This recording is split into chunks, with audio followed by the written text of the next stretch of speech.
250 ml.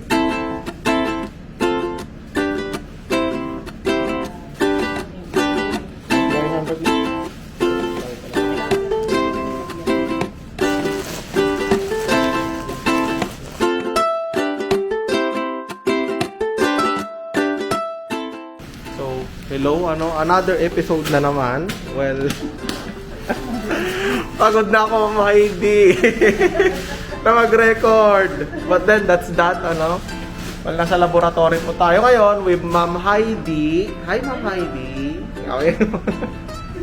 At gumagawa po tayo, or gumagawa kami ng Trichoderma harzianum, na product ng office namin, which specializes on organic agriculture po. And, I was thinking of an idea kung anong i-share sa inyo ngayon. And I thought this was it, the Trichoderma harzianum.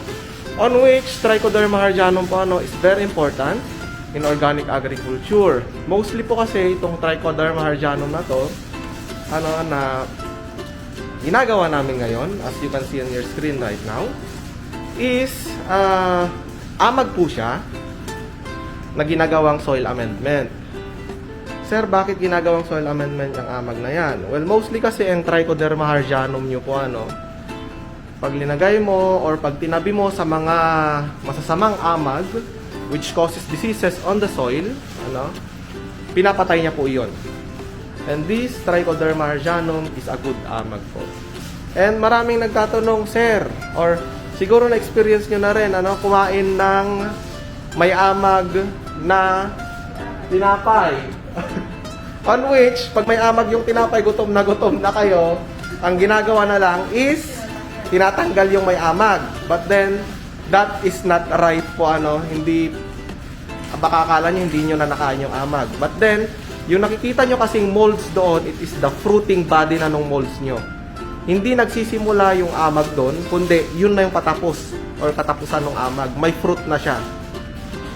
On which, yung kinain nyo po, yes ma'am, hindi na pwede kainin kasi meron na yung microscopic roots na tinatawag ngang mycelia. Well, pag gutom na talaga hindi naman nakakuan. And that's that. And we are talking about organic agriculture na rin and your beneficial microorganisms. Let's talk about biopesticides na rin na ginagamit po sa organic agriculture. And meron tayong pinaka-common na dalawa, which is your, unang-una sa lahat, Bevaria bassiana. And ito po yung picture nun. Yan, sa gitna namin ni Ma'am Heidi. Yan yun, And Bevaria bassiana is also known as your white muscardine fungus. Ayun lang naman yun. And meron rin po tayong yung pangalawa naman natin, is tinatawag na green muscardine fungus. Ito naman po yun, yung picture niya.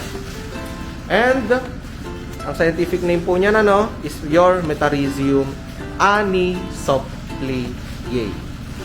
Ayun lang naman yon. You should know about that. Sir, anong function naman yan? Well, mostly, ina-apply to through foliar method sa ating mga organic farms, on which ang target naman natin dito is yung mga soft-bodied insects ninyo, or even yung mga beetles, On which, pag in-spray mo yan, pag dumapo yung spore niya sa isang beetle or sa isang insect, tutubo po yung spore niya, katulad niyo nakikita niyo dito, yan, at mamamatay po yung insekto. Ayun lang naman yon. Bevaria bassiana, white muscardine fungus, and your Metarhizium anisopliae naman is your green muscardine fungus. And that's all about, about fungus, yung mga good na amag. Okay. So, thank you for tuning in, and ayun, available pa rin po yung ating, review materials. Just PM me kung interesado kayo. So, that's for today. Bye-bye from me and from Ma'am Heidi. Bye-bye po. Bye-bye.